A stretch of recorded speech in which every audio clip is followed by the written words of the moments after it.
Bab 486. Pendirian Wina Baru. Berbulan-bulan telah berlalu sejak pasukan ekspedisi ke dunia baru, yang saat ini disebut Finland, mendapatkan sumber daya alam. Selama waktu ini, mereka telah membuat perbaikan substansial pada permukiman tersebut. Sebagai permulaan, benteng tersebut kini terbuat dari granit dan mortar tipe M sebagai benteng bintang. Garnisun yang memadai telah memastikan pertahanannya yang baik, menggunakan 1422 meriam Smith dan artileri yang tersebar di seluruh bentengnya. Di dalam benteng bintang terdapat tempat tinggal para prajurit, yang berfungsi sebagai barak, dapur, kapel, dan berbagai institusi lainnya. Bangunan-bangunan setengah kayu dan katedral-katedral bergaya barok berpadu membentuk permukiman yang belum pernah dilihat sebelumnya di dunia baru. Di luar batas benteng bintang terdapat pelabuhan penting yang membentang hingga Teluk New York, berfungsi sebagai pelabuhan bagi kapal-kapal Austria yang akan berlayar ke Finland. Selain dermaga, beberapa ladang luas dengan alat pertanian mekanis bertenaga kuda dibangun dalam sistem 4 ladang. Ladang-ladang ini menggunakan pupuk canggih, yang saat ini kami impor dari tanah air. Seiring berkembangnya permukiman ini seiring bertambahnya penguasa Austria dan pekerja pribumi, suku-suku di sekitarnya pun tertarik. Selain beberapa pertempuran kecil di alam liar, belum ada serangan lain terhadap permukiman ini. Kini setelah benteng-bentengnya dibangun dengan benar, Berengar yakin akan kemampuan garnisun untuk mempertahankan kendali atas wilayah tersebut. Raja Austria yang perkasa berdiri di atas benteng-benteng bintang, memandangi bentang alam luas di hadapannya. Dalam waktu setengah tahun, ia telah berhasil membangun permukiman permanen di dunia baru. Dengan pemikiran ini, akhirnya tibalah saatnya untuk menamai lokasi ini. Sebagai tanggapan, ia mengibarkan 2 bendera tinggi-tinggi di atas benteng. Bendera paling atas tak lain adalah bendera kerajaan Austria, sementara panji di bawahnya merupakan desain baru, sebuah bendera kolonial yang ia ciptakan untuk menunjukkan perkembangan kerajaan Austria. Dengan koloni ini di bawah kendali mereka, mereka kini memiliki wilayah di seberang lautan, menjadikannya sebuah kekaisaran. Namun, ia tidak akan berani mendeklarasikan dirinya sebagai kekaisaran dalam politik Eropa saat ini. Proklamasi semacam itu justru akan memicu reaksi keras dan penyelidikan atas klaim tersebut. Bagaimanapun, sebuah bendera baru mewakili wilayah kolonial dunia baru kerajaan Austria. Bendera ini seperti bendera kolonial kekaisaran Jerman dari kehidupan masa lalunya. Perbedaannya adalah warna dasarnya adalah emas, bukan merah, dan elang berkepala 2 von Kufstein berada di tengah bendera.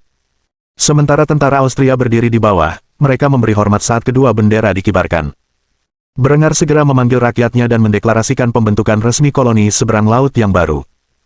Jadikan hari ini sebagai hari di mana mahkota Austria secara resmi mendirikan koloni Wina baru. Kemuliaan bagi kerajaan Austria, kejayaan bagi kekaisaran kita yang baru. Saat Berengar mengucapkan kata-kata ini, para prajurit di bawah lokasinya meneriakkan kalimat berikut secara serempak. Kemuliaan bagi kekaisaran. Mendengar kata-kata ini, senyum terbentuk di wajah Berengar saat ia segera membuat pengumuman lain kepada mereka yang berkumpul. Dengan berat hati, saya harus memberitahu Anda bahwa saya akan segera kembali ke tanah air setelah upacara ini. Jangan salah paham, pekerjaan Anda di Finland sangat penting bagi kemakmuran kekaisaran kita. Oleh karena itu, saya akan menyerahkan kendali koloni ini kepada seseorang yang terkenal karena kemampuannya sebagai pemimpin militer dan sipil. Setelah mengatakan ini, sesosok wajah yang familiar maju dan berdiri di hadapan rajanya, ia mengenakan seragam lapangan di samping Berengar. Ia baru saja berlayar melintasi Atlantik untuk mengunjungi dunia baru demi tujuan ini. Mayor Jenderal Arnulf von Tiersy berlutut di hadapan rajanya sambil menunggu gelar agung yang akan dianugerahkan atas kerja kerasnya selama bertahun-tahun, dan Berengar sangat ingin memberikannya. Saya menganugerahkan kepada Anda Arnulf von Tiersy, pangkat militer Marsekal Lapangan, jabatan sipil gubernur kolonial, dan terakhir gelar bangsawan Adipati Agung Wina Baru. Saya menantikan kemajuan Anda di Finland, sekarang bangkitlah. Mendengar penghargaan ini, senyum lebar tersungging di wajah Arnulf. Ia bukan lagi seorang bangsawan biasa atau seorang jenderal biasa, melainkan seorang Marsekal Lapangan, Adipati Agung, dan gubernur kolonial. Ketiga gelar ini memberinya kekuasaan luar biasa di kerajaan Austria dan mengangkat prestise keluarganya secara signifikan. Dengan mengingat hal ini, Marsekal Lapangan muda itu menganggukkan kepala sebelum menanggapi dekrit rajanya. Saya berjanji tidak akan mengecewakan Anda, Yang Mulia. Berengar tersenyum dan meletakkan tangannya di bahu temannya sebelum meninggalkannya dengan beberapa patah kata. Pastikan kamu tidak. Setelah mengatakan ini, Berengar membubarkan para prajurit yang berkumpul untuk kembali ke pekerjaan mereka dan mulai turun dari benteng, di mana ia melihat Honoria, Kawita, dan Ogista, yang sedang menunggunya di dermaga. Kapal Honoria telah dipersiapkan dengan baik untuk menempuh perjalanan 12 hari kembali ke Trieste, dan wajahnya tampak lelah. Mereka telah melalui banyak hal bersama di Finland, dan ia tahu bahwa kekasihnya tidak ingin pulang secepat itu. Adapun Kahwita dan saudarinya, mereka memasang ekspresi cemberut di wajah mereka. Mereka tahu bahwa Berengar akan kembali ke tempat asalnya tanpa mereka. Setelah melihat pembangunan pemukiman ini dengan mata kepala mereka sendiri, kedua gadis pribumi itu ingin sekali melihat seperti apa kampung halaman para dewa berambut emas ini. Meskipun mereka ingin sekali melihat Austria, Berengar tidak mau membawa mereka. Kedua perempuan ini berbicara bahasa Jerman lebih baik daripada penduduk asli lainnya dan merupakan penerjemah terbaiknya. Oleh karena itu, mereka terpaksa tetap tinggal di Wina Baru, dan bertindak sebagai perantara antara koloni Austria dan suku Mohawk. Oleh karena itu, Berengar meninggalkan mereka dengan beberapa kata perpisahan. Aku harus kembali ke tanah air, tugasmu adalah menjadi penerjemah bagi sahabatku Arnulf dan penduduk asli negeri ini. Jangan khawatir, karena aku akan segera kembali, dan ketika aku kembali, aku berharap bisa mendengar semua tentang petualangan yang akan kalian alami antara sekarang dan nanti. Kahwita mengangguk dalam diam. Meskipun ia kecewa karena tidak bisa melihat rumah para dewa barunya, ia merasa cukup karena bisa membantu menjaga diplomasi antara kedua bangsa mereka. Ia cukup bahagia karena ia dan adiknya telah diberkati dengan kebaikan hati dewa bermata satu. Tanpa dukungannya, kemungkinan besar mereka akan mati karena influenza. Karena ia adalah dewa, pastilah ia akan menepati janjinya dan kembali kepada mereka suatu hari nanti. Setelah menjelaskan niatnya, Berengar meninggalkan kedua perempuan itu dan memanggil Arnulf, yang sedang mengawasinya pergi. Sahabatku, kedua perempuan muda ini akan sangat membantumu menjalin hubungan dengan penduduk setempat. Mereka fasih berbahasa kita, dan salah satu dari mereka fasih dalam 15 bahasa lainnya. Pastikan mereka dirawat dengan baik selama aku pergi. Arnulf tidak akan mencapai posisi setinggi itu jika ia tidak mampu mematuhi perintah. Karena itu, ia memberi hormat kepada rajanya dan tersenyum sebelum mengomentari pernyataannya. Saya berharap bisa berjuang bersama Anda melawan gereja, tetapi tampaknya Anda telah memilih saya untuk tugas yang jauh lebih mulia. Merupakan suatu kehormatan sekaligus, sebuah perdebatan, ditempatkan di sini begitu jauh dari rumah. Meskipun demikian, saya jamin tidak akan ada celaka bagi gadis-gadis ini selama saya masih memegang kendali atas tanah ini. Mendengar jawaban ini, Berengar tersenyum sebelum berlayar ke sekoci perang Honoria yang berlapis baja. Raja dan Ratu berdiri di haluan kapal sambil menyaksikan kapal meninggalkan pantai New Vienna dan negeri misterius yang dikenal sebagai Finland. Sebuah koloni didirikan, tetapi Berengar hanya bisa meninggalkan rumah untuk sementara waktu. Lagi pula, ia memiliki keluarga besar yang harus diurus, dan tanpa ayah mereka, anak-anaknya pasti akan tersesat. Di sisi lain, Honoria merasa lega, ia akan beristirahat sejenak di rumah sebelum kembali ke dunia baru bersama krunya. Petualangan yang akan ia jalani saat menjelajahi kedalaman dunia baru yang luas akan selalu terngiang dalam sejarah.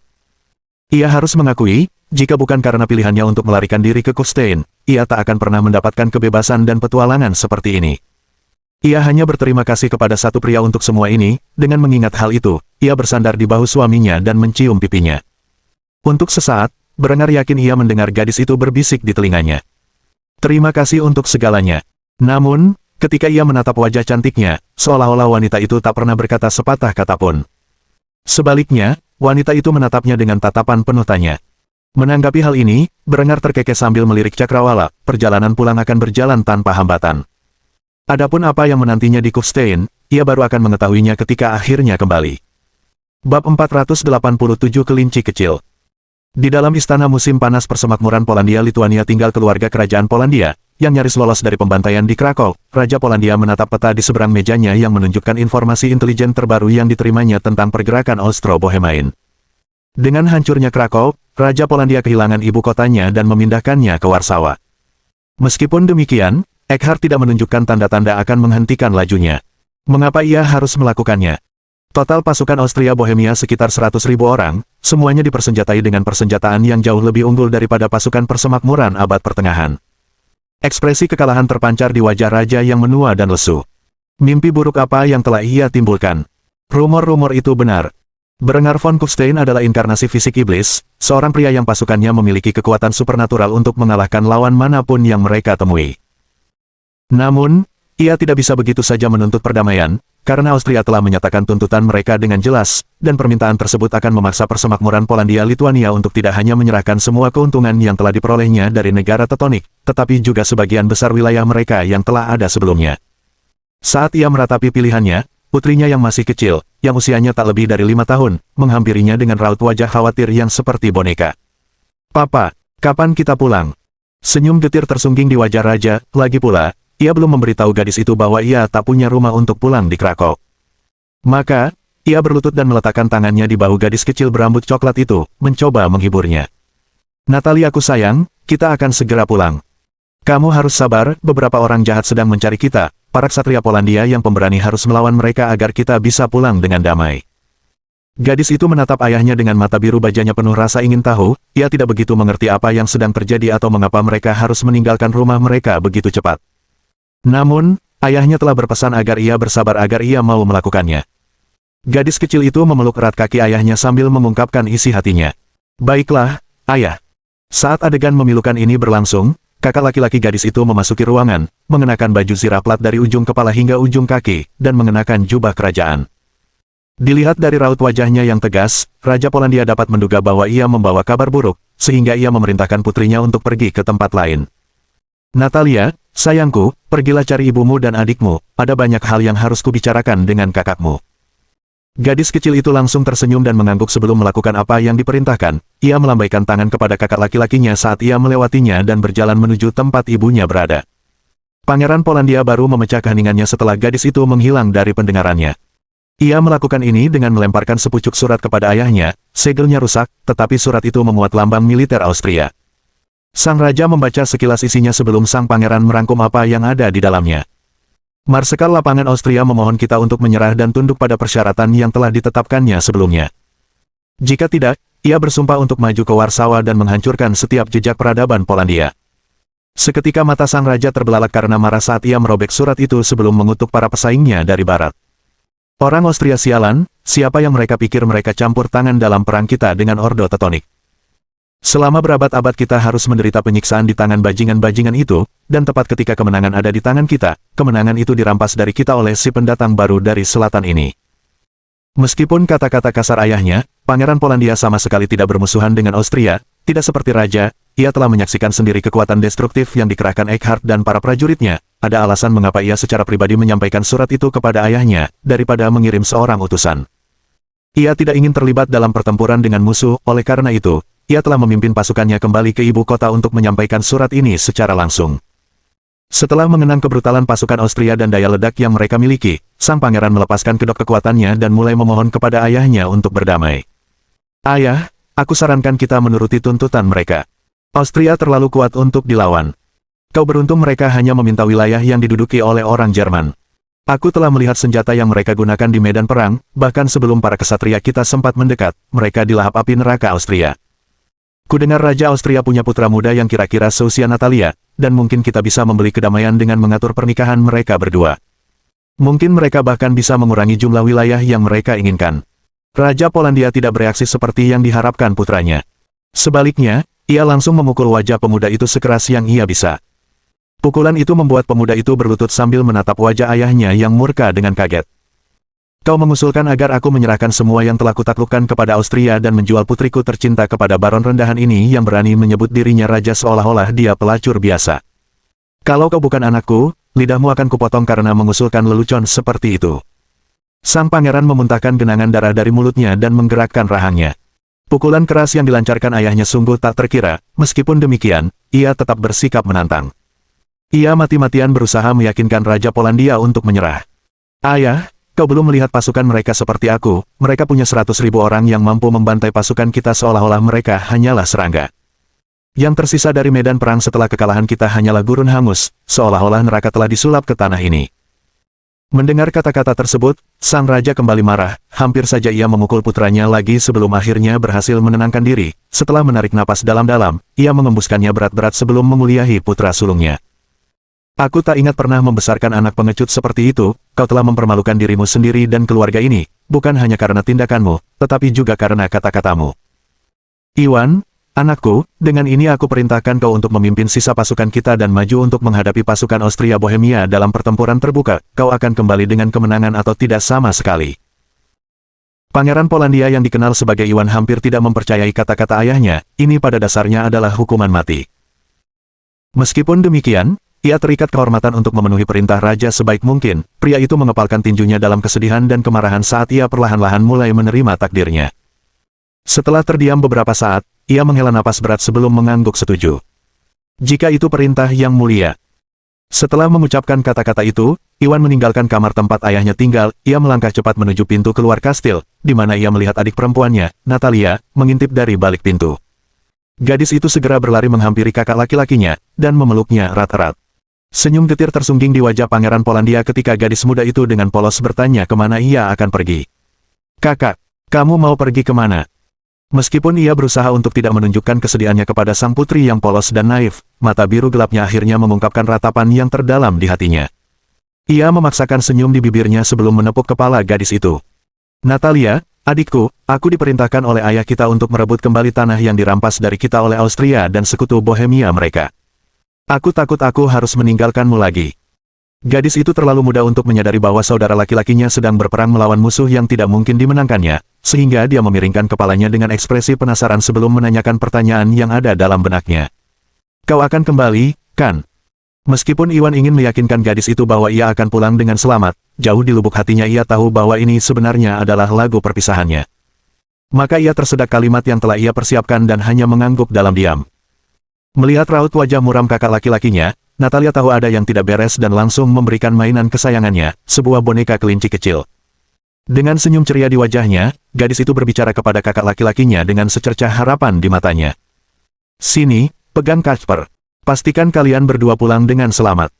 Iwan meraih boneka kelinci itu dan mendekapnya erat-erat di dadanya. Setelah itu, ia mengangguk 3 kali dan menepuk-nepuk kepala mungil gadis itu, berusaha menahan tangis. Setelah itu, ia berbalik ke arah pintu dan membukanya. Kata-kata terakhir yang diucapkannya kepada adik perempuannya akan selalu terngiang di benaknya. "Aku akan memastikan untuk mengembalikan kelinci kecil ini kepadamu." Setelah mengatakan ini, Pangeran Muda Polandia berangkat dari istana musim panas di Warsawa. Ia akan memimpin sisa prajurit persemakmuran Polandia-Lituania ke medan perang melawan musuh mereka di barat. Bab 488 Cara Kerja Internal Pengadilan Prancis. Di dalam istana kerajaan Paris, sang pangeran muda berlutut di hadapan kakak perempuannya, Sibylla. Sang putri memasang ekspresi cemberut di wajahnya sambil berulang kali mengetuk-ngetukkan tangannya di sandaran kursi. Meskipun ia telah mengutus Aubry untuk merayu Raja Austria dan mendapatkan dukungannya dalam perang melawan berbagai pemberontak, serta kerajaan Inggris, sang pangeran kembali dengan tangan kosong, dan sejujurnya, dalam keadaan kacau balau. Sejak saat itu, ia kecewa dengan adik laki-lakinya, dan terus memikirkan cara baru untuk menjerat Berengar agar mau melayaninya. Setahu Aubry, seorang pria superior telah mengintimidasi Aubry, membuatnya mundur dari sikap genitnya yang biasa. Melihat Aubry berlutut di hadapannya saja sudah membuat Sibylla terangsang sekaligus frustrasi. Kok adiknya bisa jauh lebih cantik daripada dirinya? Pikiran-pikiran itulah yang selalu menghantuinya setiap kali melihat Aubry berdandan ala wanita. Adapun Raja Giles, tak seorang pun melihatnya selama berhari-hari, mungkin ia akhirnya mati di pispot. Sejujurnya, sang putri tidak peduli dengan hilangnya ayahnya yang tak biasa, meskipun ia merasa pada akhirnya ia harus mencari raja yang hilang itu, tetapi untuk saat ini, ia perlu mendisiplinkan kakaknya atas kegagalannya. "Jadi, biar ku jelaskan. Kau sudah ke Austria, menetap di istana kerajaan mereka, melakukan kontak fisik dengan raja mereka, tapi dia tetap tidak terpikat oleh penampilanmu yang imut." Aubry mengangguk patuh ketika mendengar kata-kata itu. Ia mencoba mengangkat kepalanya, tetapi langsung terinjak oleh sepatu hak kulit putih yang dikenakan adiknya. Kepala mungilnya langsung terbanting kembali ke ubin yang dingin saat adiknya meraih cambuk dan mencambukkannya ke punggung mungilnya. "Siapa yang menyuruhmu mengangkat kepalamu?" Aubry langsung gemetar karena cambukan itu. Meskipun begitu, ia tidak berteriak kesakitan. Lagi pula, ia telah menanggung siksaan Sibylla selama bertahun-tahun sehingga ia sudah terbiasa. Sebaliknya, sang putri Prancis langsung berkomentar tentang kepulangan kakaknya yang terlalu cepat. "Yang aku nggak ngerti adalah kenapa kamu nggak lanjutin. Apa dia mengancam akan mengebiri kamu atau apa?" Pangeran Prancis yang feminin itu langsung menggigil mendengar ini. Berengar memang mengancam akan mengambil bagian tubuhnya jika ia berani melanjutkan pendekatannya. Meskipun ia tidak sekejam itu sampai menyiratkan pengebirian. "Maafkan aku, Sibylla, pria itu menakutkan." Begitu putri Prancis mendengar kata-kata itu, ia menjadi murka. Jika ada seseorang yang harus ditakuti oleh anak laki-laki itu adalah dirinya. Meskipun menyadari hal ini, Aubry telah mengecewakannya di hadapan seorang pria yang lebih unggul. Tentu saja, Berengar memang menakutkan. Itulah sebabnya mereka memanggilnya Tiran Baja. Namun, menyerah di bawah tekanan seperti itu justru membuktikan betapa tidak berharganya adik laki-lakinya. Memikirkan hal ini, Sibylla semakin murka dan semakin menekan kepalanya ke ubin batu dengan tumitnya yang runcing. "Itu bukan alasan atas kegagalanmu." Aubry langsung menegang saat mendengar ini. Ia tahu betul bahwa adiknya adalah perempuan muda yang sangat mendominasi. Jika ia berharap ia berhasil, maka ia seharusnya berhasil. Gagal membujuknya sama mengerikannya dengan mencoba merayu Berengar. Pada akhirnya, ia telah membuat pilihan dan hanya diam saja saat ia menanggung kekerasan dari kakak perempuannya. Sibila merasa seperti akan terkena aneurisma setelah menyaksikan kakaknya begitu tak berdaya menerima pukulannya. Saking tak berdayanya, ia kehilangan minat untuk menyiksa pemuda itu. Ia malah membuang cambuknya dengan jijik sebelum bertanya lebih lanjut tentang sifat Berengar. Tentunya kau pasti mendapatkan informasi berharga tentang perilaku Berengar selama kau berada di bawah asuhannya. Kalau kau memberitahuku apa yang kau ketahui, aku akan mengampunimu. Meskipun nadanya kasar, Aubrey tahu lebih baik daripada menyembunyikan informasi dari adiknya. Karena itu, ia segera berbicara tentang apapun yang mungkin dianggap bermanfaat bagi Sibila. Tidak banyak yang bisa kukatakan. Aku hanya berinteraksi sedikit dengannya. Namun, dia tampak lemah terhadap perempuan cantik.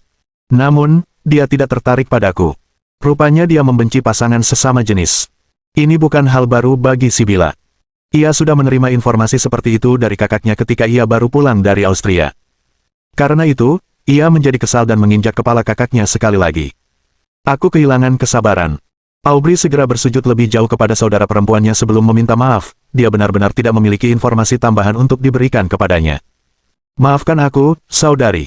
Aku tidak tahu apa-apa lagi. Tolong ampuni hamba yang malang ini.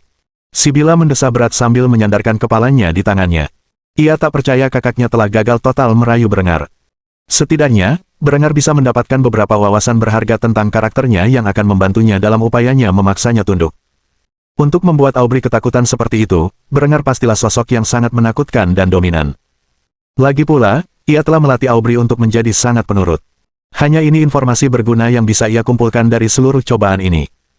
Ia tidak bisa sepenuhnya menyalahkan Aubrey atas kegagalannya, setidaknya ia ikut bertanggung jawab. Maka ia tersenyum saat segera turun dari singgasana ayahnya, di mana ia mencengkeram wajah kakaknya dan menciumnya.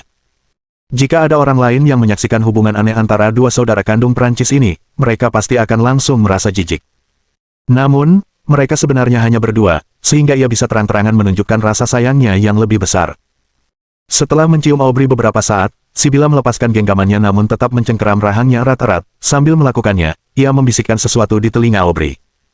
Tidak ada yang perlu ditakutkan, saudaraku tersayang, selama aku di sini, tidak seorang pun akan menyakiti sehelai pun rambut di kepala kecilmu yang cantik.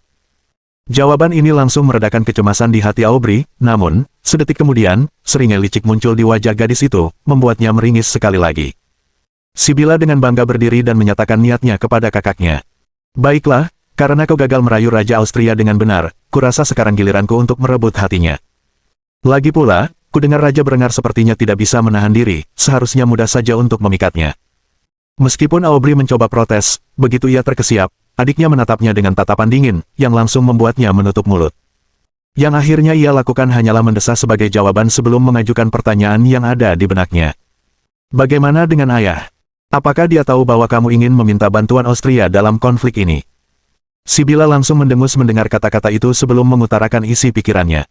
Tak seorang pun melihat lelaki tua lemah itu selama lebih dari seminggu, dia mungkin sudah meninggal, yang berarti sebentar lagi kau akan menjadi Raja Prancis. Pastikan kau tidak mengacaukan segalanya selama aku pergi. Aubrey tak percaya ayahnya, Raja Prancis, telah menghilang. Jika itu benar, maka ia sangat dibutuhkan oleh kerajaan. Tentu saja, sang pangeran yang feminin itu tidak tahu apa-apa tentang keputusan itu. Naluri pertamanya adalah merayu para pemimpin pemberontak dan membawa mereka ke pihaknya.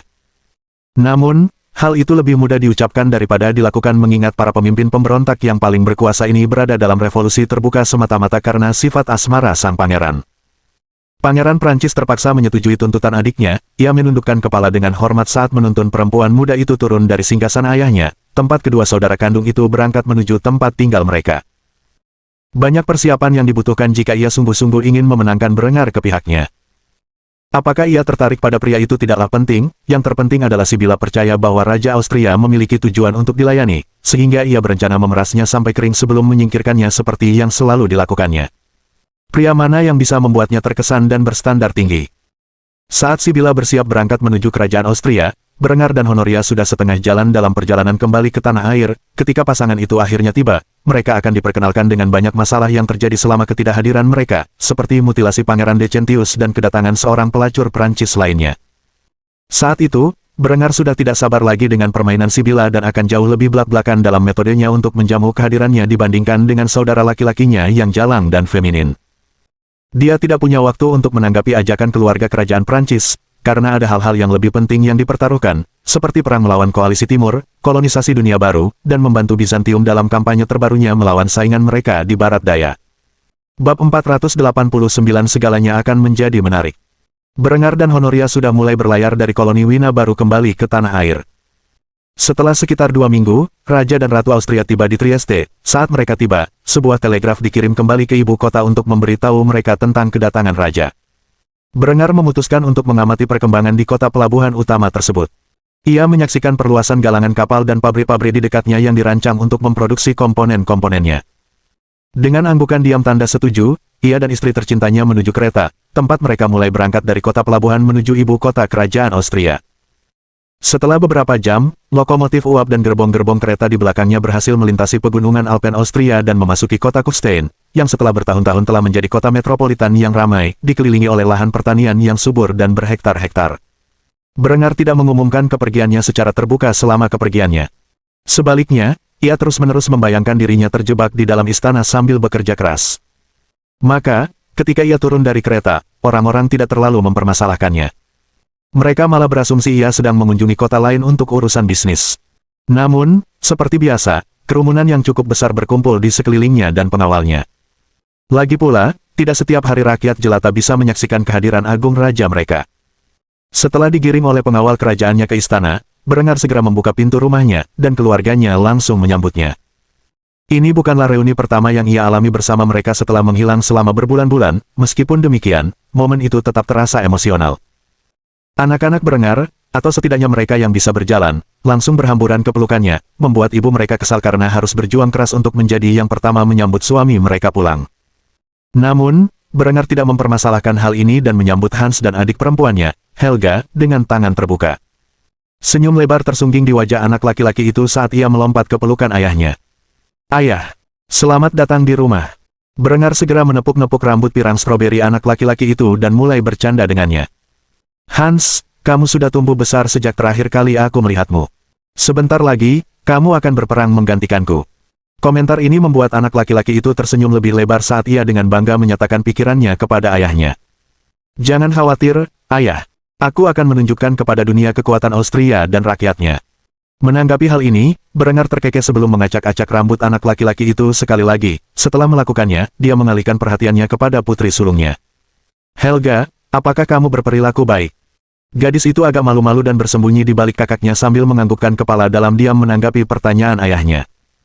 Hans segera menyadari hal ini dan menyeret adiknya ke depan sebelum dengan berani menceritakan apa yang telah ia lakukan selama ayahnya tidak ada. "Helga, tunjukkan pada ayah kita lukisan yang kamu lukis." Gadis kecil itu langsung menggelengkan kepala sebelum bersembunyi di belakang kakaknya sekali lagi. Berengar tertawa terbahak-bahak melihat tingkah putrinya yang pemalu. Setelah itu, ia tersenyum sebelum mendorong putrinya untuk menunjukkan karya seni itu kepadanya. "Silakan, Helga, aku berjanji padamu aku tidak akan kecewa." Gadis kecil itu mendongak ke arah ibunya, yang memberinya senyuman hangat sebagai penyemangat sebelum ia meraih tasnya dan mengeluarkan buku sketsa yang di dalamnya terdapat lukisan yang dibuatnya tentang keluarganya. Berengar segera menyadari bahwa satu-satunya yang ada dalam lukisan anak-anak itu hanyalah dirinya sendiri, Linde, Hans, Helga, dan Ilse, sedangkan istri-istri Berengar lainnya beserta anak-anak mereka tampak tidak ada. Ketika Berengar melihat hal ini, ia tidak mempermasalahkannya dan malah memuji gadis itu atas karyanya. "Bagus sekali, aku yakin kamu akan menjadi seniman hebat di masa depan." Sejujurnya, satu-satunya hal yang mengesankan dari karya seninya adalah bahwa karya tersebut jauh melampaui apa yang biasanya dapat diciptakan oleh anak-anak seusianya. Namun demikian, karya tersebut membuktikan bahwa gadis itu memiliki bakat alami, dan jika dipupuk dengan benar, ia dapat meningkatkan gengsi nama von Kufstein di masa depan. Helga tersenyum dan mengangguk dalam diam. Jelas, ia bukan orang yang banyak bicara. Setelah memberikan perhatian yang layak kepada kedua anak sulungnya dengan Linde, Berengar segera mengalihkan pandangannya ke istri keduanya, yang tersenyum manis. "Selamat datang di rumah, Tuan." Berengar segera menarik erat tubuh wanita itu dan mengecup bibir merah jambu indahnya. Setelah itu, wanita itu membisikkan sesuatu di telinganya dengan suara sangat pelan hingga hanya mereka berdua yang dapat mendengarnya. "Kita perlu bicara, secara pribadi." Berengar langsung menganggukkan kepala dalam diam setelah mendengar ini sebelum mengalihkan pandangannya ke Adela. Wanita itu memasang ekspresi cemberut saat ia memeluk suaminya dengan enggan. Ia mulai memarahinya dengan tatapan marah. "Saya harap kamu berperilaku baik saat kamu pergi." Menanggapi hal ini, Raja Austria muda itu tersenyum nakal sebelum menanggapi kekhawatiran istrinya. Tentu saja, kau pikir aku ini siapa? Semacam playboy. Adela hanya memutar bola matanya ketika mendengar ini dan menyerahkan kedua anaknya kepada Berengar.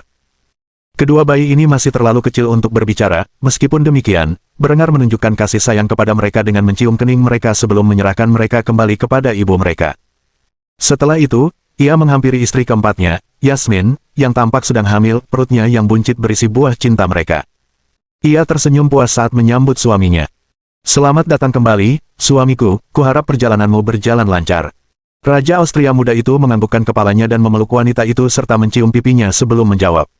Tentu saja. Sebelum dia dapat berbicara lebih jauh, Berengar melihat Henrietta berlari menuruni tangga dengan kecepatan penuh, gadis itu segera melompat ke pelukannya dan menjatuhkannya ke lantai sambil menempel padanya seperti ikan lamprey. Kakak, akhirnya kamu pulang. Senyum putus asa tersungging di wajah Berengar saat ia berusaha melepaskan diri dari pelukan adik perempuannya, gadis ini benar-benar terlalu agresif. Seandainya saja mereka bukan saudara kandung, mungkin ia akan mempertimbangkan untuk bersamanya. Namun, orang tuanya telah mengonfirmasi bahwa mereka memiliki hubungan darah, dan mereka tidak akan berbohong kepadanya, kan? Lagi pula, ia akan berpikir ia akan ingat jika adiknya diadopsi. Setelah memikirkan hal ini selama beberapa detik, Berengar akhirnya melepaskan diri dari genggaman Henrietta sebelum menamparkan dahinya. Bersikaplah baik, aku hanya pergi beberapa bulan. Meskipun Henrietta ingin protes, ia menuruti perintah itu, sehingga Berengar dapat membersihkan diri dan berdiri dengan bangga di antara keluarganya. Setelah melakukannya, ia membuat pernyataan yang berani kepada para anggota dinasti von Kufstein. Bagaimana kalau kalian semua mandi dan bertemu untuk makan malam? Sementara itu, ada hal penting yang ingin kubicarakan dengan Linde, jadi aku akan menemui kalian semua di ruang makan segera setelah urusanku dengannya selesai. Meskipun para wanita lain di haremnya tidak sabar, bagaimanapun juga, sudah berbulan-bulan sejak terakhir kali mereka bertemu suami mereka, mereka tahu dari kilatan matanya bahwa sesuatu yang serius telah terjadi. Maka mereka dengan patuh menganggukkan kepala dan melakukan apa yang diperintahkan. Adapun Berengar dan Linde, mereka berjalan ke kantornya, baru setelah pintu disegel di belakang mereka Linde mulai mengungkapkan apa yang telah terjadi saat suaminya tidak ada. Saya punya kabar buruk dan kabar yang lebih buruk, mana yang ingin Anda dengar terlebih dahulu? Mendengar kata-kata ini, Berengar mengerutkan kening sebelum menghela napas berat dan menjawab pertanyaan itu. Mari kita bahas berita buruknya terlebih dahulu. Linde sama sekali tidak ragu. Sebaliknya, ia segera mengklarifikasi apa yang telah diketahuinya. Putri Sibila dari Prancis sedang dalam perjalanan ke Kufstein. Rupanya setelah pemuda Aubry itu gagal memikatmu, dia memutuskan untuk datang sendiri. Suara ejekan keras terdengar di ruangan itu saat Berengar mendengar ini, dia segera mulai membuka medali di lehernya dan merobek kerah bajunya saat dia bersandar di kursi berbalut kulitnya dan bersantai. Apa yang diinginkan orang Prancis sialan itu dariku sekarang? Aku sudah memberi mereka senjata, dan amunisi untuk digunakan. Kalau perempuan jalang itu mau bertemu denganku, dia bisa antri. Nah, apa kabar lebih buruk lagi yang harus kau sampaikan? Linde menggigit bibirnya saat ia berusaha mengungkapkan pikirannya, setelah beberapa saat menguatkan tekadnya, ia segera mengutarakan situasi yang sedang berlangsung dengan Kekaisaran Bizantium. Pembalasan kita terhadap para konspirator yang mencoba membunuh Honoria menjadi sedikit rumit. Alis Berengar langsung terangkat saat mendengar ini sebelum berbicara dengan nada dingin. Linde dapat mengetahui bahwa suaminya tidak senang dengan berita ini dan segera mulai mengakui apa yang telah terjadi. Decentius ada di ruangan itu ketika bom meledak. Ia telah cacat permanen, tetapi ia selamat.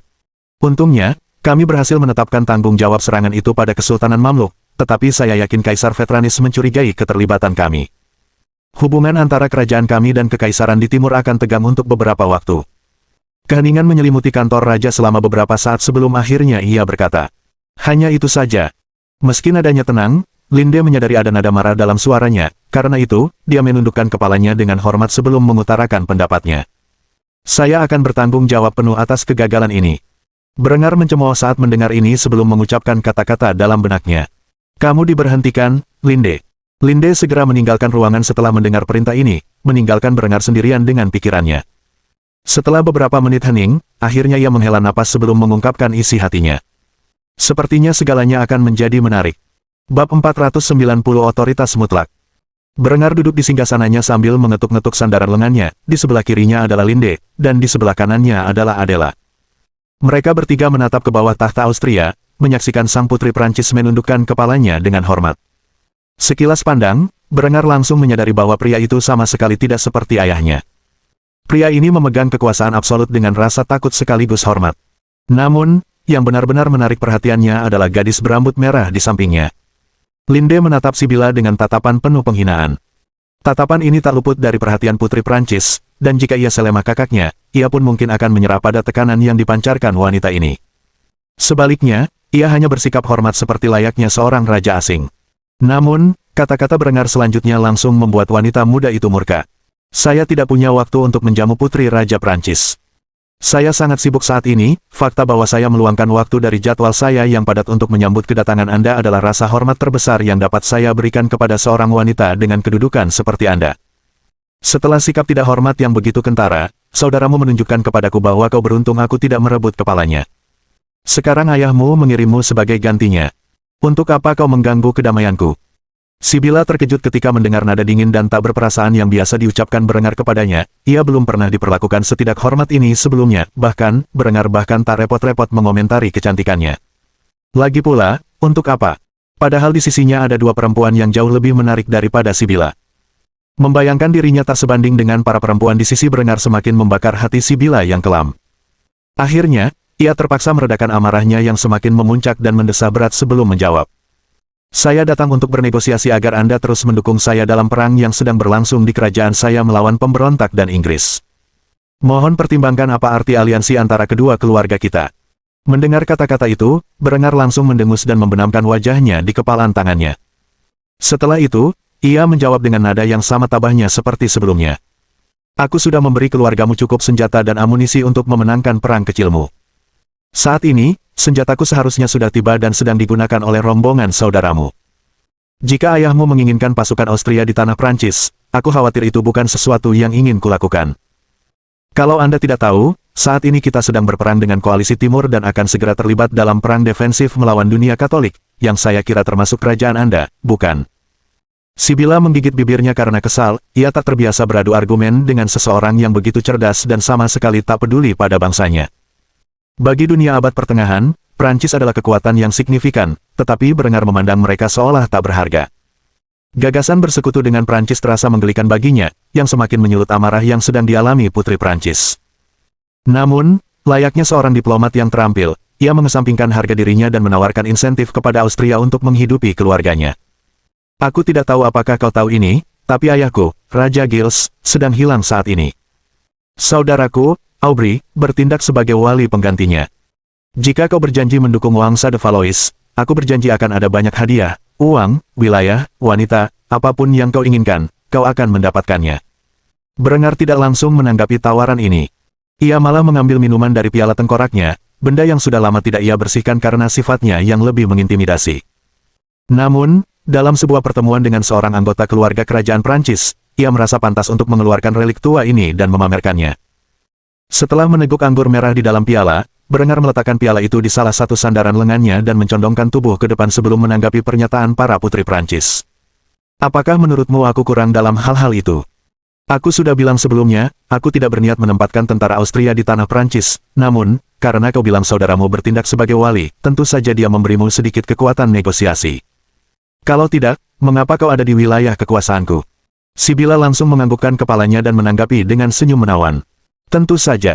Apa yang kau inginkan? Selama masih dalam kekuasaan keluargaku, aku akan mengabulkannya sebagai imbalan atas dukunganmu. Berengar bersandar di kursinya dan memainkan piala tengkoraknya sambil berpura-pura merenungkan tawaran wanita itu sejenak. Setelah beberapa saat, ia menyeringai puas sebelum mengungkapkan pikirannya. Saya tidak akan mengirim pasukan ke Prancis, itu sesuatu yang tidak ingin saya lakukan. Saya sudah menjual persediaan senjata yang cukup banyak kepada Anda agar Anda bisa melengkapi pasukan Anda dengan beberapa senjata yang layak. Apalagi yang bisa saya tawarkan? Sibila mengangguk mendengar hasil ini, sejujurnya, meskipun ia menginginkan dukungan penuh Berengar untuk dirinya sendiri, ia tahu ia tidak bisa langsung menuntut hal seperti itu. Sebaliknya, ia harus bermain curang dalam waktu yang lama. Karena itu, ia mengajukan permintaan yang tidak biasa kepadanya untuk mencairkan suasana. Saya ingin menyewa beberapa veteran dari pasukan Anda untuk memberikan pelatihan dan taktik kepada prajurit saudara saya. Sebutkan harga yang Anda inginkan, dan berapapun harganya, saya akan memenuhinya semampu saya. Senyum licik tersungging di wajah Berengar saat ia menatap wanita cantik Prancis di hadapannya. Karena wanita itu berkata ia boleh meminta apa saja, ia tidak akan bersikap sopan. Syaratku sederhana. Aku menginginkanmu. Serahkan dirimu kepadaku sebagai istriku yang kelima, dan aku akan melakukan apa yang kau minta. Permintaan ini mengejutkan Sibila, ia tidak menyangka Berengar akan begitu belak-belakan, juga tidak ingin menjadi mainannya, justru ia menginginkan yang sebaliknya. Linde dan Adela langsung melotot ke arah suami mereka. Apakah ia serius mengajukan permintaan seperti itu di depan mereka? Mereka tidak menyadari bahwa Berengar sama sekali tidak berniat menjadikan putri Prancis miliknya. Dari tatapannya saja, ia bisa tahu bahwa perempuan itu kemungkinan besar seorang pelacur, sama seperti kakaknya, dan ia tak ingin bersama perempuan yang jumlah korbannya begitu banyak. Ini hanyalah ujian tekadnya untuk melihat sejauh mana ia akan berusaha mendapatkan apa yang diinginkannya. Setelah mempertimbangkan dengan saksama, sang putri mendesah sebelum mengangguk. Ia telah bertekad untuk menyetujui tuntutannya, dan perlahan-lahan memanipulasi pria itu agar menjadi miliknya. Baiklah. Jika itu berarti menyelamatkan kerajaanku, maka aku akan dengan senang hati menyerahkan diriku kepadamu. Alis Berengar terangkat karena penasaran, ia tak menyangka akan mendapat hasil seperti itu, jelas wanita ini sedang merencanakan sesuatu untuknya. Jika ia tak ingin terjerumus ke dalam permainannya, ia harus menolak tawarannya, terlepas dari keraguan di hatinya, ia tetap bersikap tenang saat dengan berani menyatakan syarat-syarat untuk tuntutannya sebelumnya. Baiklah, asal kau masih perawan, aku tak keberatan menambahkanmu ke dalam koleksi istri-istriku yang cantik. Kau masih perawan, kan? Begitu Sibila mendengar kata-kata itu, ia merasa pikirannya akan meledak. Berani sekali pria ini menanyakan pertanyaan itu padanya. Ia tidak tahu bagaimana menjawabnya dengan memuaskan. Tentu saja, ia sudah tidak perawan. Penilaian Berengar tentangnya memang tepat, setiap malam, ia menikmati kebersamaan dengan seorang pria, lebih sering beberapa pria sekaligus. Kepanikan di wajah Sibila terlihat jelas setelah ditanya pertanyaan yang agak tidak pantas ini. Senyum kejam terukir di bibir Linde yang indah, ia langsung mengerti apa maksud suaminya. Ia tidak hanya menguji putri Prancis, tetapi juga terang-terangan mencoba mempermalukannya. Akhirnya, Sibila tak bisa lagi berperan sebagai putri bermartabat dari kerajaan asing. Ia malah benar-benar marah saat memarahi Berengar atas ejekannya. Beraninya kau meragukan kesucianku. Apa hakmu? Lagi pula, aku sangat meragukan istri-istrimu itu suci sebelum kau mendapatkan mereka. Lagi pula, perempuan jalan macam apa yang mau menikahi bajingan sepertimu? Namun, sesaat setelah mengucapkan kata-kata itu, sang putri Prancis dipenuhi penyesalan ketika Berengar menjentikkan jarinya, menyebabkan para pengawal kerajaan mengepung dan menahan wanita muda itu. Saat mereka menjepitnya ke tanah, ia berdiri dari tempat duduknya dan menuruni tangga sebelum akhirnya menatapnya. Demi menghormati kekuasaan keluargamu, aku menahan diri ketika kakakmu melecehkanku secara seksual, bahkan, aku rela membiarkan apapun yang kau katakan tentangku berlalu begitu saja, lagi pula, aku bukan orang picik yang peduli dengan pendapat orang bodoh. Tapi, kau membuat satu kesalahan besar, beraninya kau membandingkan wanita-wanitaku dengan pelacur Prancis sepertimu. Aku sudah muak berurusan dengan keluargamu dan sikapmu yang kurang sopan. Masukkan perempuan jalang ini ke kamp kerja paksa, kau bisa membebaskannya setelah setahun berlalu. Seharusnya itu memberinya pelajaran untuk sedikit menghormatinya. Soal mendukung kerajaanmu, aku sekarang lebih cenderung mempersenjatai para pemberontak daripada keluargamu yang malang. Mungkin Adipati Burgundia akan mampu menunjukkan rasa hormat yang pantas kepada atasannya. Setelah mengatakan ini, Sibila diseret keluar dari istana kerajaan sambil ditendang dan diteriaki oleh para pengawal Berengar. Sementara itu, raja muda itu kembali duduk di singgasananya dan minum dari piala tengkoraknya. Setelah menghabiskan minumannya, ia mendesah panjang sebelum mengeluh tentang situasi saat itu. Aku seharusnya melakukan itu saat kakaknya ada di sini. Adela langsung menatap suaminya dengan ekspresi khawatir saat dia menanyakan pertanyaan yang ada di benaknya. Dengan memenjarakan putri Prancis, apakah kamu tidak khawatir Prancis akan menyatakan perang terhadap kita? Meskipun menghadapi pertanyaan mengerikan, Berengar tidak tergerak, sebaliknya, ia mencemooh dengan jengkel sebelum memberitahu ratu tingginya tentang situasi geopolitik. Kau dengar, Giles hilang, dan si brengsek pangeran itu duduk di tahta. Seandainya ayahnya masih berkuasa, mungkin aku tidak akan bereaksi sekasar itu, tapi selama Aubry duduk di tahta Prancis, aku bisa melakukan apapun yang kuinginkan pada adiknya. Anak itu tidak berani menginjak ekorku. Linde segera memeluk suaminya setelah menuangkan secangkir anggur lagi untuknya, sambil menyandarkan kepalanya di bahunya, dia memujinya. Aku suka saat kau bertindak begitu kejam. Setelah mengatakan ini, Berengar menatap ke arah pintu masuk ruang singgasananya. Tanpa Sibila, kemampuan Prancis untuk melakukan intrik akan jauh lebih buruk. Lagi pula, wanita itu adalah versi yang lebih rendah dari Linde. Tanpa kemampuan untuk mengidentifikasi agen-agennya di antara rakyat Prancis, rencananya untuk kerajaan Prancis dapat terus berlanjut tanpa gangguan. Mohon dukungan dari omom ante-ante sekalian, buat subscribe atau sharekan novel Mimin ke Facebook kalian, agar channel Mimin bisa terus berkembang. Dengan begitu, Mimin bisa lebih semangat untuk up novel seru lain ke depannya. Buat teman-teman yang sudah subscribe dan sharekan novel Mimin, Mimin ucapkan terima kasih sebanyak-banyaknya. Sekiranya teman-teman menghadapi masalah video diputar dalam bahasa Inggris, coba tukar kepada bahasa Indonesia original melalui cara ini. Semasa mendengarkan, pencet tombol setting di atas kanan video, pilih audio track dan tukar bahasa.